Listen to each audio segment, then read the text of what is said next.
एवढी सुंदर आहे महाराज सती, काय वर्णन करून सांगायचं. तिच्यासारखं सुंदर जगात दुसरं कोणीच नाही. तिचं नाव आहे त्रिपुर सुंदरी. हा, जगाची मालकी नाही महाराज, आई आहे.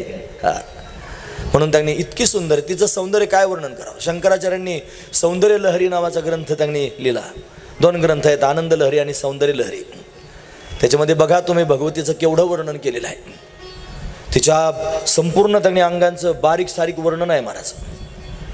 हे सगळं वर्णन त्यांनी पाहत असताना कोणत्याही प्रकारचा विकार अंतकरणात निर्माण होऊ नये. ही मातृशक्ती डोळ्यासमोर दिसावी, ती फार सुंदर असावी.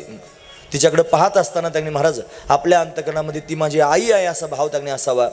तो खरा पारमार्थिक माणूस आहे महाराज. गरजेची गोष्ट आहे. परावी येणारी रुखमाई समान हे गेले नेमून ठाईचेची, अशी भावना ज्याच्या पोटात आहे तो ओरिजिनल पारमार्थिक आहे. खरकट्या नजरेचे तर कितीतरी फिरतात महाराज. मग गळ्यात माळा घाला नाही तर अंगाला गंध लावा नाही तर काही करा. नजर जर चांगली नसली तर त्याचं काही उपयोग होत नाही. हा, खरंच नजर महत्त्वाची आहे. आपली नजर चांगली असली पाहिजे. नाही तर किती पारमार्थिक आपण दाखवलं जगाच्या समोर, दृष्टी जर चांगली नसेल. हा नियम फक्त पुरुषांकरताच आहे असं नाही, हा नियम महिलांकरता सुद्धा आहे.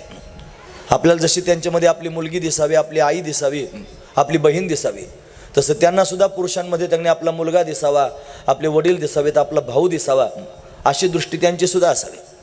गरज आहे त्याची, फार महत्त्वाचा मुद्दा. आपल्या माहितीकरता सांगतो, स्त्रियांबरोबर त्यांनी महाराज संवाद जर साधायचा असेल तर तो मर्यादित संवाद असावा.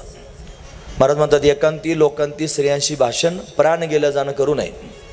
म्हणून स्त्रियांचा तो संग नको नारायणा, काष्टाया पाषाणा मृत्तिकेच्या, असे सगळे प्रमाण माझे पाठ आहेत. हे फार गरजेचे आहेत. का बरं? अग्निकुंड समवणारी घृतपात्र समवणारा हा, नारी ही अग्निकुंडासारखी असते आणि पुरुष हा त्यांनी महाराज अशा पद्धतीने तुपाच्या भांड्यासारखा असतो. अग्नीच्या जवळ जर तूप त्यांनी गेलं तर ते वितळतं. फक्त वितळतं असं नाही, बऱ्याच वेळेला पेट सुद्धा घेतं. म्हणून त्यांनी महाराज असं आपण आपल्या मनाला समजून सांगितलं पाहिजे. मग आपण काय केलं पाहिजे? स्त्रियांबरोबर बोलताना त्यांच्या मुखाकडे पाहून, त्यांच्या डोळ्यात पाहून न बोलता आपण त्यांच्या चरणाकडे पाहून जगदंबा समजून अशा पद्धतीने बोलावं आणि स्थिमित बोलावं. असं पथ्य जर आपण आपल्या मनाला दिलं, ज्याच्या मनामध्ये सुंदर स्त्रियांना पाहून विकार निर्माण होत असतील त्यानं तर माझं म्हणणं ऐकावंच महाराज.